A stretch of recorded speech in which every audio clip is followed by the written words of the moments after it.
3D printing is not about printing pictures and words, but actual objects from files. And as costs come down, the list of things you can print expands from food to organs to guns. Why you would ever want to print a gun, I'm not sure. But today I'm speaking with Carl Runde from Osteopore about how 3D printers are innovating modern medicine. He joins us now on weekends. Carl, how do you print a bone? Hi, Andrea. Well, quite simply, using a 3D printer with a head that can push a filament through it to a pre-configured design. So as it moves backwards and forwards, it layers the filaments over each other, and depending on what you want, it can create any shape you like. And is it exactly like a real bone? It's what we call a biomimetic structure. In other words, it's got a really complex, three-dimensional, porous architecture that you can use to bridge the void between two parts of the bone. So if you had to remove a bone from your body, a large bone, or you had a burr hole in your head after some operation on your head, it's possible to put these structures into that void, and they, you get the blood flow through it and so on. And over time, in quite a predictable time, the bone grows back and leaves nothing else. So the structure that we produce, and the material we use, polycaprolactone, is the same as they use for dissolvable stitches. And, over a predictable amount of time, it all just gets resorbed into the body, turns into carbon dioxide and water, and your body releases that. And at the end of the day, you're left with solid bone. So it doesn't start off as bone, but it's as good as in the healing process.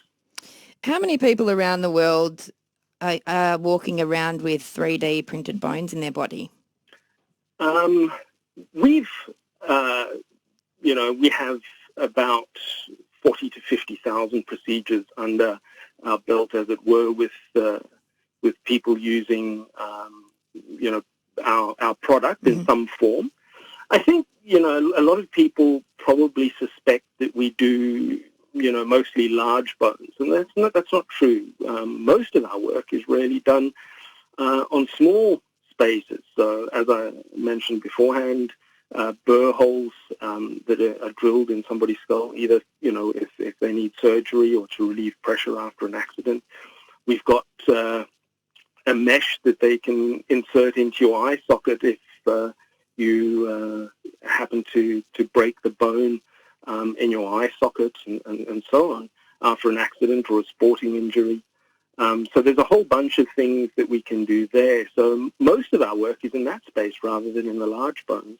But we have got a number of large bone operations behind us, and also cranioplasties, so when they replace part of somebody's skull after an operation or traumatic accident. It's pretty incredible. How many years has it taken to develop the technology? Oh, if I go back, I think the technology started and the interest in the technology and experimentation took place about 20 years ago. And then, over the last 10 years, we've got good clinical research papers and clinical evidence that our product works exceptionally well. So it's been around for a long time. We only sort of went public and listed on the Australian Stock Exchange in September 2019. And that was really to generate enough money to then be able to launch and sell the product that we know works really well globally. But then we all know what happened last year. Yeah. Is it expensive for people to have a 3D bone inserted, or use this technology in their body if they have a disease that needs repairing or have an accident? No, not at all. It's relative to, most medical procedures and anything that you would implant in your body and so on. It's not at all expensive. Here in Australia, our standard products, so off-the-shelf products, cost between $600 and $1,000. So that in the grand scheme of things is not very much for medical technology. Obviously, if a patient needs a customized large bone, that's going to cost a little bit more because there's a lot more work involved. It has to be customized. There's a lot more material involved. There's a lot more engineering, as it were. But for the standard products, very affordable. You're on Weekends. My guest is Carl Runde from Osteopore.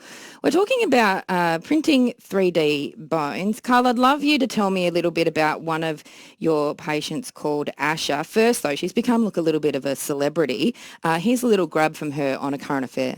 Not long ago, we would have balked at the idea of 3D printed body parts, but it's no longer science fiction. 17-year-old cancer survivor Asha is now up and moving again thanks to a 3D implant in her leg that's regrowing her bone. It's truly incredible what they can do. Look, Asha's been nothing short of spectacular. Looking at her, you'd never know the struggles Asha Morris has been through. The short hair, a subtle sign she's a fighter. You're making a remarkable difference to people's lives. Can you tell us a little bit about Asha's story? Yeah, as you heard there, Asha, I think she's 17 now, when she was diagnosed with Ewing sarcoma in her tibia. She was 16. It was, sort of leading into her final years at school. Really traumatic. And Asha was faced with a decision to, try this experimental surgery. It had been done once before here in Australia on another patient, but not a cancer patient. So that really creates a different set of challenges if you think about the really aggressive therapy that one needs when treating cancers and what that does to cell growth per se. But that aside, Asha took the very brave decision to try the experimental surgery, knowing that the alternative was an amputation of her leg. And if the surgery failed, that was always still something that could be done. But very fortunately in her case, they replaced 16 centimeters of her tibia. And around 8 months later, we could already see really good bone growth in the area. She's walking again. If you watch that film clip, it's the most amazing thing to see how quickly she's back up on her feet, as it were, walking around, with the help of crutches and so on, but still mobile and getting better all the time. The wonderful news is now she's in remission, and it's looking very good.